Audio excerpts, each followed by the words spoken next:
Alright, welcome back to another High Tide Imbibe. This is going to be a long one. So, I haven't done any of these in a while. I have not been to the NSLC for quite some time, so this will be a little different than what I usually do.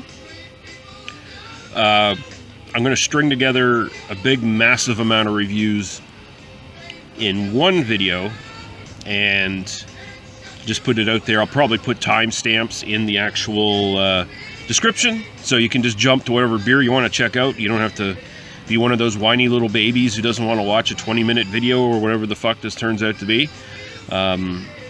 There we go. But yeah, there's a ton of new stuff in the NSLC. I didn't even manage to pick it all up. I picked up basically, what, 9 new beers that are new to me anyway, that I haven't tried. I'll probably do, I don't know, 3 or 4 in this video, in this session, and I'll probably do some more live, like I sometimes do on YouTube. But for now, we're starting off here with the first one. And this is from Two Crows Brewing. This is very different than what their usual packaging looks like. This is their AC Light Lager, Atlantic Canada's Light Lager. 4% alcohol by volume. This is ice cold, nice cold, ice cold. 100% Atlantic Canadian ingredients.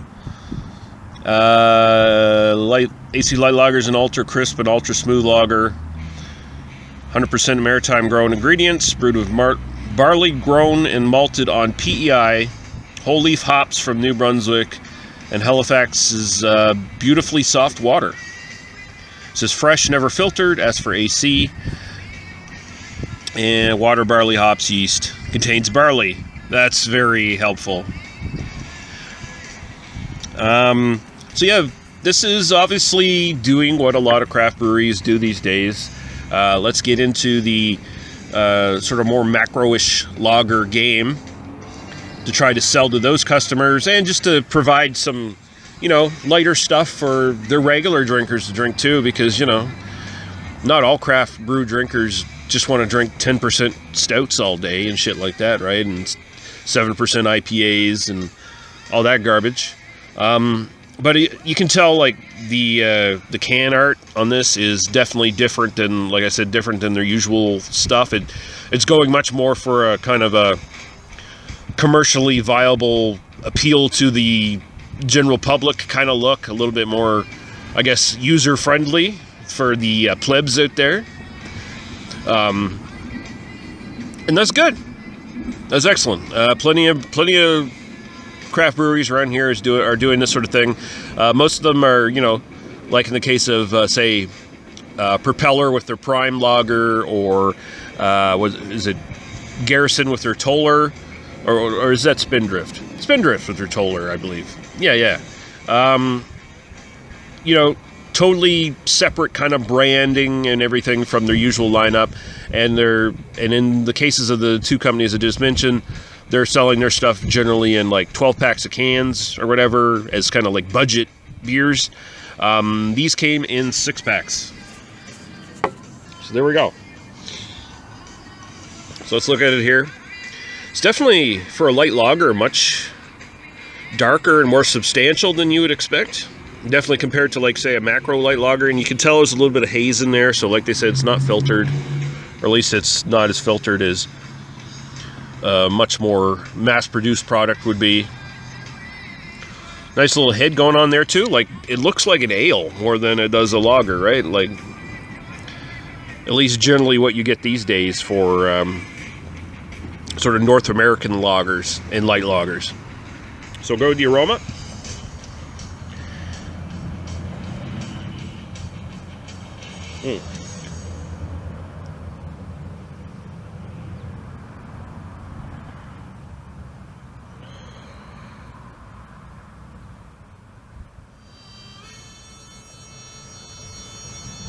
Oh, it smells really good.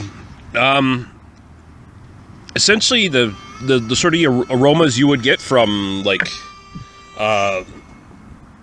your better sort of North American macro lagers like maybe like your Coors Banquets and stuff like that, except much more substantial. Like there's just more oomph to them. Grassy, a little bit of sweetness, and a lot of graininess. But it's a bigger punch of that. Like it's sometimes when you smell some of these lighter mass-produced beers, I don't know, best way to maybe say it is they smell like water. I don't know. I know that's not a real thing, but they just smell super light and hollow, and usually when you're not getting like the graininess and the grassiness that you want, you're getting like canned cream corn or some bullshit like that, or in worst case scenario, buttered popcorn or something like that. In this case, you're just getting straight up the ingredients coming out very, very, very well, very punchy. Smells good. And, you know, at the same time, doesn't smell overpowering or anything like that either. It smells like, yeah, this is a nice lager here. So we're going to go right to the taste. Cheers.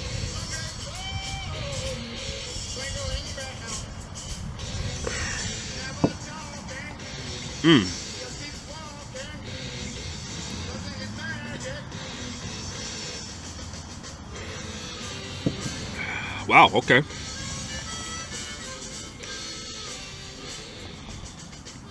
It certainly defied my expectations. Excuse me. So really the nose just translates right into the taste. It's grassy, grainy. Just basically getting the malt bill here, the barley. A little bit of sweetness, not overly sweet or anything like that. Not getting any off notes, any off flavors. It's nice and light, but you know, it's like upper light bodied actually. It's not watery. And it's got a nice little bit of a satisfying dryness at the ends. And it's a bit crisp as well. Carbonation's pretty good in it. So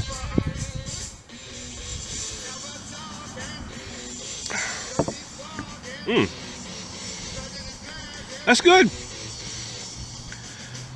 That's actually pretty damn excellent for what it's supposed to be. I mean, it's Two Crows. I kind of didn't expect them to drop the ball on something like this necessarily. Like sometimes a company will, maybe a craft beer company will be a little bit lazy and just kind of do a real, maybe too true to form North American light lager where it's just like nothing's going on. This actually has some stuff going on, but still just effortlessly drinkable, satisfying, and it's light, so you can have a bunch on a nice warm day. And yeah, I'm definitely picking some more of this up at some point.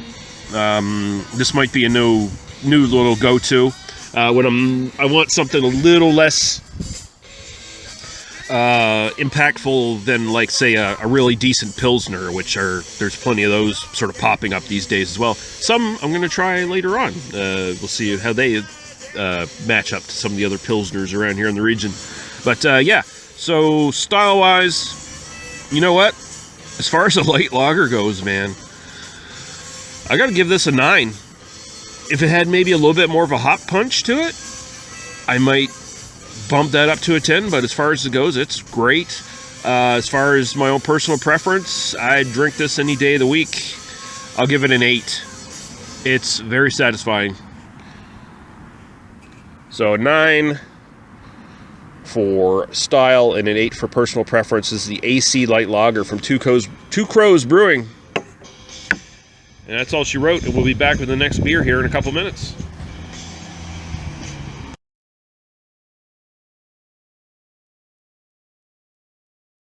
All right, back for the second beer in this little session. This is a Foolishly Hoptimistic IPA from Hound Brewing. I guess they're kind of localized here in Kingston now. If I'm not mistaken, their other location closed down. I think they might even brew here now. No, that can't be right. Don't quote me. Don't fact check me on that. Yeah, I can't back that up with anything. Anyway, 6% alcohol by volume. They don't give you anything else other than water, barley, hops, and yeast on the label here. Looks like a mash tank, I guess. Fermenter, whatever, there in the picture. Either that or a diving bell of some sort. I don't know. One or the other. So looking at it here, this is definitely a bit lighter, actually, in color than the light lager I just did. A little bit more of a paler amber orange here. Nice head going on. It's great aroma.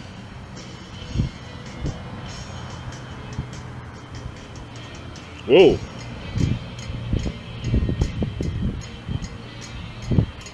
Oh man, I have not smelt an intense pine smell like that in a beer, a singular intense pine smell like that in a beer in a long, long while. Nowadays, IPAs, they tend to be, pine, grapefruit, and whatever other mango, grassy, New England, New Zealand, whatever thing going on. That's not this. This is smelling very old school. It's straight up just bombing your nose with just like pine tar. It's that intense. Man.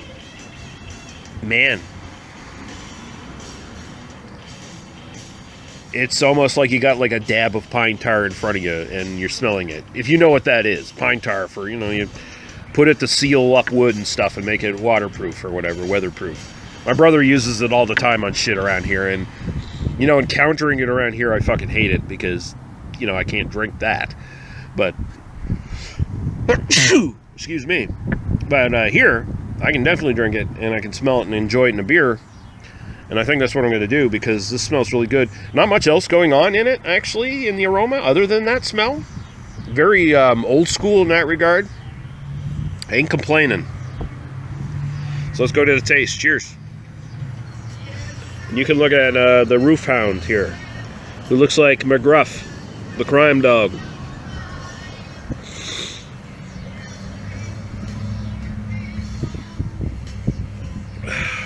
Oh, okay.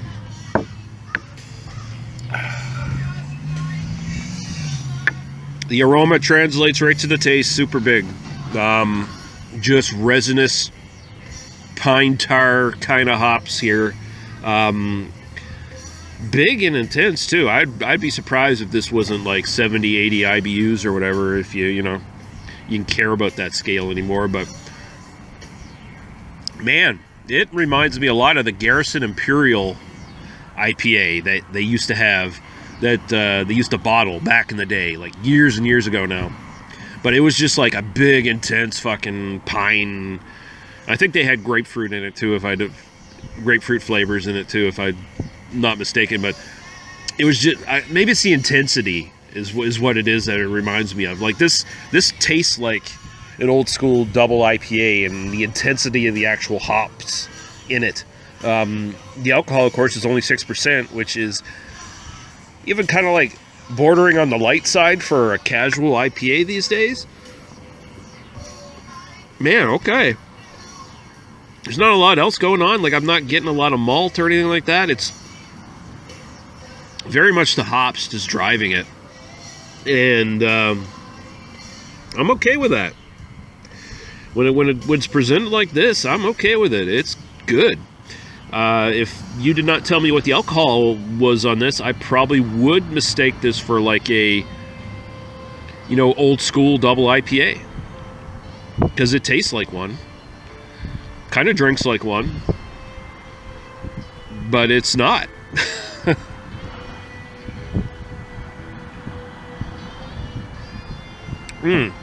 Now, would I have a lot of these in a row? Probably not. Style-wise, I'm going to give an 8.5 just because I like the throwback. Just as an IPA, it edges in that other side of things where it's like, I'm going to fuck you up. Just going to take these hops and I'm just going to bash you with them. And I kind of respect that. Personal preference, I'm going to go 7.5. I probably would not have a lot of these in a night. Maybe 2 at the most, honestly. Just because, like, there's a potential here for some hot burn. But otherwise, this is great, man. This is great stuff.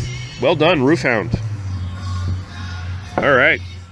And we'll be back with our next beer here in a little bit.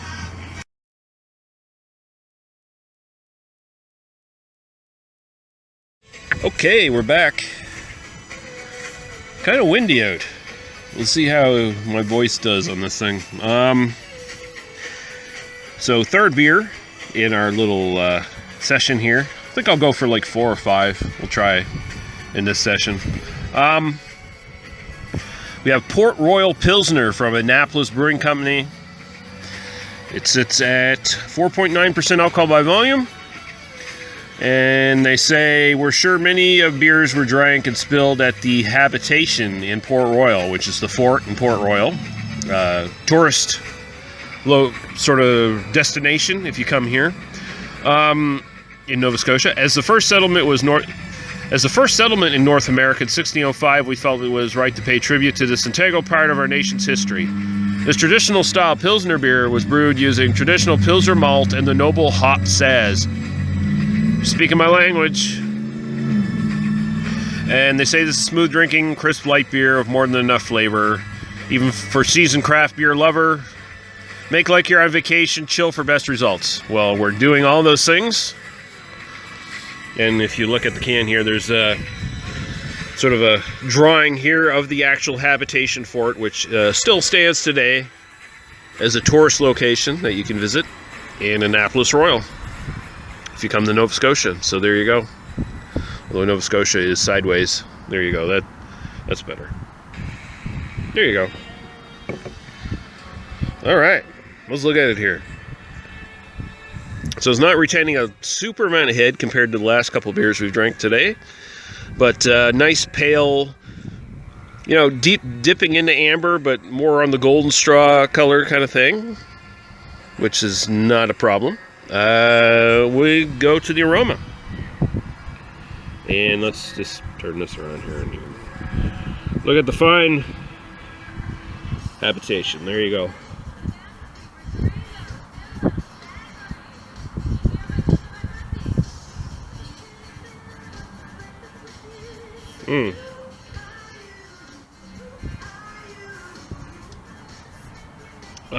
That's straight up Saaz.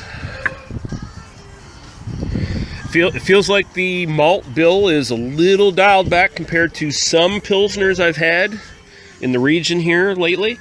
The Saaz hops are much more pronounced in this. Just getting that nice sort of floral herbal kind of punch going on here. Smells good. Also said 25 IBUs on there. Anyway, whatever. I missed that. But yeah, it smells very fresh, very green, very just not dried up shit. I guess is the best way to put it. It smells very vibrant and green Saaz hops kind of thing. It's very nice. Very one note, but Pilsners tend to be very one note. And so, there you go. We're going to go to the taste. Cheers. I'm excited for this.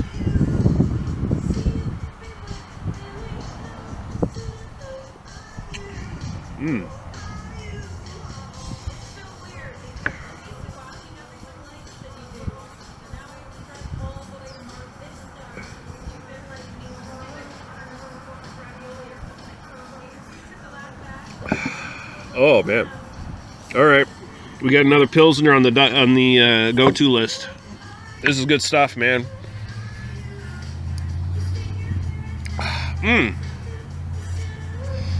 So, Church, if I'm not mistaken, is still kind of the reigning champ for me, or was the reigning champ for me.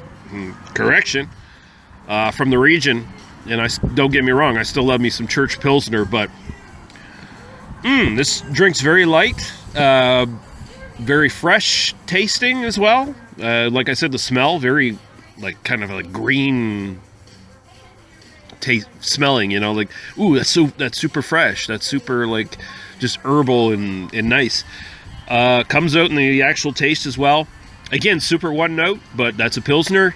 Get a little bit of the grainy malt in the background, sort of surrounding, but the Saaz hops are really showcased in this, and they're there's a bit more sharpness to them in this than in like the Church Pilsner, which is a little bit more dialed back when it comes to the Saaz hops flavor pumping out. This finishes is nice and dry, herbal with the Saaz hops, and like I said, it's just sharper. It's just sharper. It's almost like, man, it's hard to say. Like Pilsner Urquell, I've definitely had a really good version of that back in the day, and the current one I can get is noticeably a little bit lesser than what it used to be. But then you go and you, from what my friend and fellow former beer tuber Daniel Harper would tell you, you go to actually the Czech Republic and drink Pilsner Urquell right there from the location, the actual brewery. It's fucking mind-blowing. It's still as good as it ever was, maybe. And the stuff that, you know, gets shipped out, mass-produced or whatever, a little lesser. It's gonna suffer a little bit. This feels almost on par, man, if not on par or better than the best Pilsner Urquell I've had. The best example of Pilsner Urquell I've had. This is fucking good. Really, really fucking good.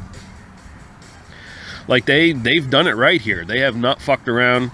I mean, honestly, I've come to expect nothing but quality from Annapolis Brewing Company. They just do excellent fucking beer. They could fuck off and do tourist beers if they wanted to. Let's face facts, right? They're Annapolis Royal. They've got all this heritage, all this tourist destination stuff going on in that county. They could just be a straight up tourist brewery that just fucks off and makes subpar tourist beers to sell to people who don't know any better, but they don't do that. I've never had them do that in the stuff that I've had from them. Everything from them has been fucking exceptional, and this is no different. I love this. I fucking love this. Might be my new favorite. Fuck it. It is my new favorite Pilsner from the Maritimes. This is great stuff. Fucking Annapolis Brewing Company. So we're going to get a 10 on style here. You know what? I'm willing to be corrected. Hopefully someday I'll have a real Pilsner Urquell, like an authentic, right at the brewery Pilsner Urquell. That might never happen. Probably won't. But, I mean, I can only rate on what I've had. And this is the best Pilsner I've had. And it's so simple. It's so straightforward. That's what I love about the style. Yet you get so much enjoyment out of just what's there. What simple things are there. And, man, this is great. So I'm going to go 10 on style. I'm going to go 10 on a personal enjoyment. It's a rare 10-10. There we go. All right, guys, thanks for watching, and we'll be back with at least one more beer in this session.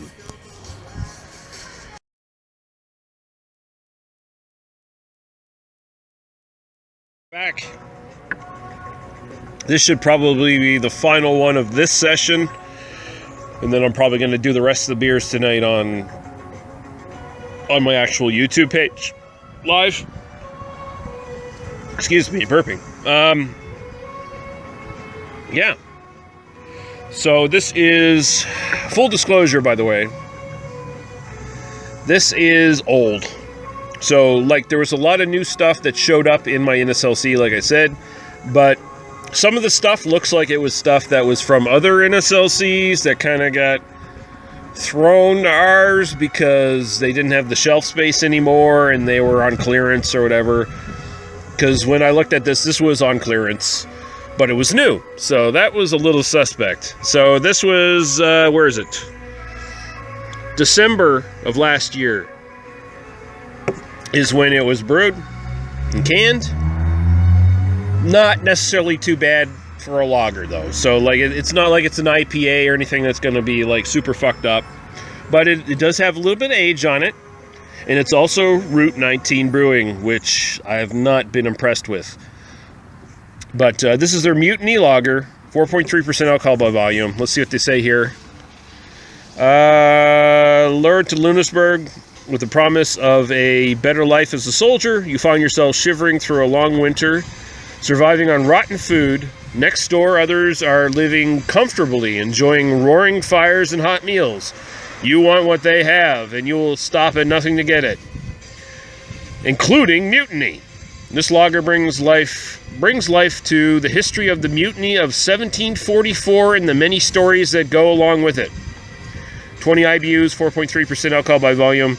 I don't know if this really brings that story to life, which is what I'm not necessarily familiar with. I'm assuming there was a mutiny in Louisburg. Okay. Sure, okay, I don't know. They're looking like fucking Jay Terrio here with a fucking history. Oh, god damn it. God damn it, pal. Anyway. So looking at it here, it's hazy. Golden straw approaching like orange amber kind of thing. It's a little, definitely unfiltered. A little bit of head going on there. Let's go to the aroma.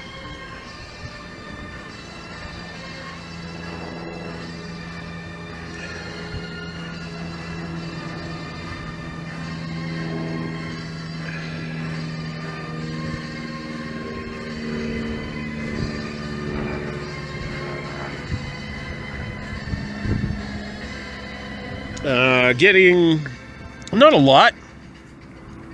Again, this is probably a little bit faded, so we're grading on a bit of a, you know, a little asterisk on our grades here.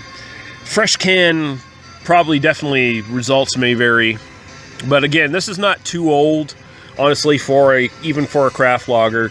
It's not like the hops are gonna dramatically, you know, faded hops in this are not going to dramatically necessarily change the actual taste of the whole thing. And it's only, what, 20 IBUs again, like I said? Yeah, you're not getting much hops anyway, so whatever.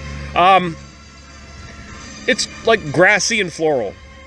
And a little bit of like, the maltiness in this is a little bit more going towards caramel. It's not quite there, but it's like, it's got a bit of a maltiness in the smell. It's all right. It smells good. So we'll go to the taste, see what we think. Cheers.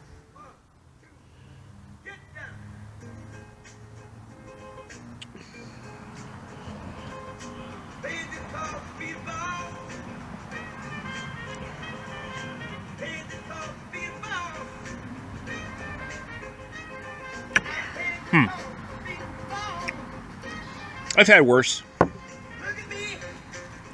Again, grassy and floral. The finish is nice. It's a nice, you know, dry finish. Body seems almost lower medium. Seems a little bit more substantial than just like, you know, a light lager body kind of thing. Not bad. Not bad. It just doesn't really stand out. That's the thing. Like, I don't know what the thought was behind brewing this. Like, is this like from an authentic lager recipe from, you know, 1744 or whatever the fuck they say? Probably not. Most likely not. I'm just gonna flat out say definitely not. But it's all right, even in its current state. Which of course it's probably, you know, you get a fresh can, it's good. It's gonna taste a little bit fresher. Probably the flavors are gonna pop a little bit more. But this is perfectly drinkable stuff. I wouldn't kick it out of bed for, you know, eating cookies. What I don't know. What's that saying again? Eating crackers in bed? Well, I don't know. It's fine. Style-wise, I've had way better. I've had way worse. Let's throw a 6 at it for style. It's fine. It's perfectly okay. Personal preference, I'd throw a 6. I'd drink it again. I'd especially be interested in drinking it super fresh just to see what the difference is. I don't think there's a major one. I don't suspect there is, because nothing here tastes off. It just tastes kind of bland. Just kind of okay. And honestly, that's kind of where I'm at with Route 19 stuff for the most part. All their stuff has just been kind of okay. I get the feeling that they are kind of a tourist brewery, in a way. Like where all their stuff is just, you know, middle of the road. Doesn't go too far in any direction. But at least nothing I've had from them that I can remember is actively terrible. Maybe there's a review in my past that can contradict that. Who knows? I do too many beer reviews. What can I tell you? Anyway, so double sixes for this one. The Mutiny Lager from Route 19. It's all right. It's all right. Check it out if you want to. Or maybe don't. You're the boss of your own life. So, you know, it's really up to you at the end of the day. But anyway, thanks for watching this extra long fucking video of, you know, a bunch of different beers. If you got this far, or if you just, you know, skipped around to a couple or whatever. That's fine. Sounds like the fucking... my neighbor is fucking running a heavy magnet over there or some shit. I don't know what the fuck's going on. I feel like I'm getting cancer just sitting here, but whatever. Alright guys, we'll see you later. Bye-bye.